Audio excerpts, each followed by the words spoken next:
Malcolm, what happened in the last 3 or 4 minutes, and can you take us through that play that you threw the ball, try to, to Maxey?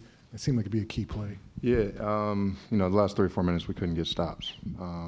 We were scoring, we were staying ahead by maybe 2 or 3 points, but weren't able to get stops. And for a team like that that doesn't have Embiid, they want to keep the game close. They're not even looking to really get ahead or beat us by 20. They're trying to keep it close so a guy like James Harden can close it out, which he did. And then on the pass, mistake, turnover happens.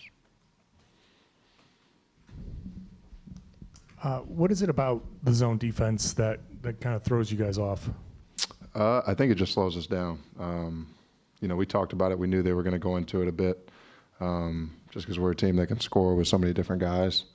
But I thought it slowed us down. It made us hesitant. And we weren't able to get the shots we wanted, for the majority of the time they played zone. Are you comfortable with how you guys came out, the energy and all of that? Was there any sort of letdown because Embiid wasn't playing? That's something we really talked about. And honestly, we didn't get stops all night long. I mean, that's really the answer. We didn't get the stops we needed. Would play good initial defense and then have some type of breakdown for a layup or an open three. And then I don't think we came out in the second half the right way. Came out, played a little bit sloppy, a few turnovers. They had a few easy baskets in the third quarter to get them going. So we got to start and finish quarters better. Malcolm, you guys struggled defensively at points during that Hawks series too. To where's the biggest points of emphasis for you guys moving forward on that end of the floor to kind of tighten things up in that area? Do you feel like? I think it's just I think a lot of it is personnel driven tendencies. Knowing the scouting report, which we go over heavily in preparation for these games, but we got to be better with that as we go forward.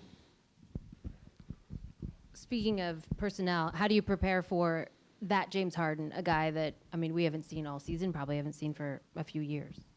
You'd be physical with him. I thought we had times where we played good defense on him. He's still a great player. He's going to make tough shots, but he can't, have the game he had. Melton have the game he had. Tobias Harris and Maxey. You got to cut off the water somewhere. And if James Harden is going to have his 45, then that'll be that. But the role guys can't have really good games as well. I know you talked about the turnover to Maxey, but did you guys think that the shot clock or anything went off? Everybody just kind of stopped on the court. I think guys thought that because the shot clock went off, they would stop the play. So. Oh yeah, that was my question. But back to what you were saying about the defense, do you get the sense that because you're so oriented with switching, and that did you ever get the sense that Philadelphia sort of just was second guessing in terms of like they knew what was coming, or do you feel like it was just sort of like you say a personnel thing where guys just weren't where they're supposed to be as opposed to just following the system? Well, look, I think it's definitely what I said, personnel, but I also think they got James Harden. James Harden's a guy that's seen every coverage in the NBA. At one point he was a top 2 player in the league, for those years in Houston. So he's seen every coverage. He's had teams guard him in every different way. So switching is nothing new, and I thought he honestly did a good job at the end, playing poise, controlling the pace, controlling the game, making the right reads, and they relied on him, and he came through. Malcolm, what's your concern level after losing the first game at home without their MVP? Concerned? No, I'm not concerned. But, I do have, a level of, awareness. And, we got to be ready. We got to come out ready. We got to come out and send a message next game. I really think that's the key. At this point, they know what we're going to do. We'll make minor adjustments. They'll make some minor adjustments. But it really comes down to playing hard and finishing the game and finishing quarters the right way.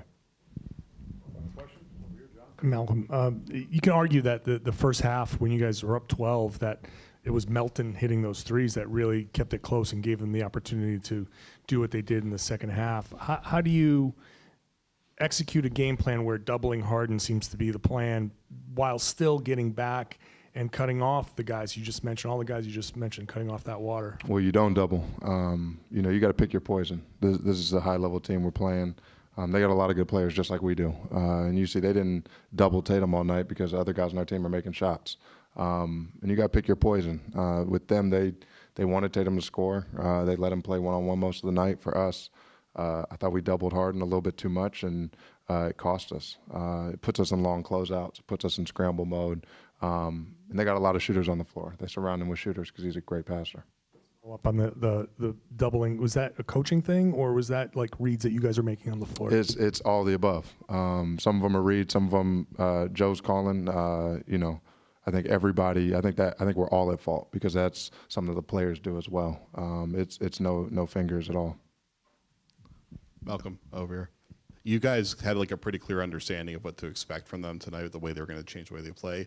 How difficult is it, I guess, at this stage of the playoffs where it's like you still know what to expect and you still can't beat it just because of the quality and the intensity? Well, yeah, I think in a lot of ways when Embiid doesn't play, everybody else is empowered. Everybody else has the green light.